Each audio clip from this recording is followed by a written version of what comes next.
Live concert లో singer ను వేధించిన ఘటన బెంగాల్లోని మిడ్నాపూర్లో చోటు చేసుకుంది. ఓ ప్రైవేట్ పాఠశాలలో జరిగిన లైవ్ కాన్సర్ట్ లో పాటలు పాడేందుకు వచ్చిన సింగర్ లగ్నజిత్ చక్రవర్తిని ఓ వ్యక్తి స్టేజ్ పైనే వేధింపులకు గురి చేశాడు. భక్తి పాటలు పాడుతుండగా అడ్డుకొని సెక్యులర్ పాటలే పాడాలని వేధించారు.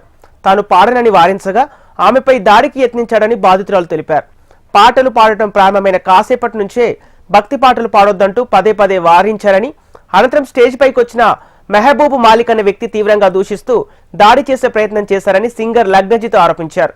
మెహబూబ్ మాలిక్ ఆ పాఠశాల నిర్వహణ కమిటీ సభ్యుల్లో ఒకరని వెల్లడించారు. ఘటనపై ఫిర్యాదు చేసేందుకు భగవాన్పూర్ పోలీస్ స్టేషన్కు వెళ్లినా అక్కడి పోలీసులు ఫిర్యాదు తీసుకునేందుకు నిరాకరించారని, ఉన్నతాధికారులను ఆశ్రయించిన తర్వాత ఎఫ్ఐఆర్ నమోదు చేసినట్లు తెలిపారు. అనంతరం మెహబూబ్ మాలిక్ ను పోలీసులు అదుపులోకి తీసుకున్నట్లు స్పష్టం చేశారు. తొలుత ఫిర్యాదు తీసుకునేందుకు నిరాకరించిన పోలీసులు అధికారులపైన చర్యలు తీసుకుంటామని ఉన్నతాధికారులకు వెల్లడించారు. మరోవైపు ఘటనను బీజేపీ తీవ్రంగా ఖండించింది.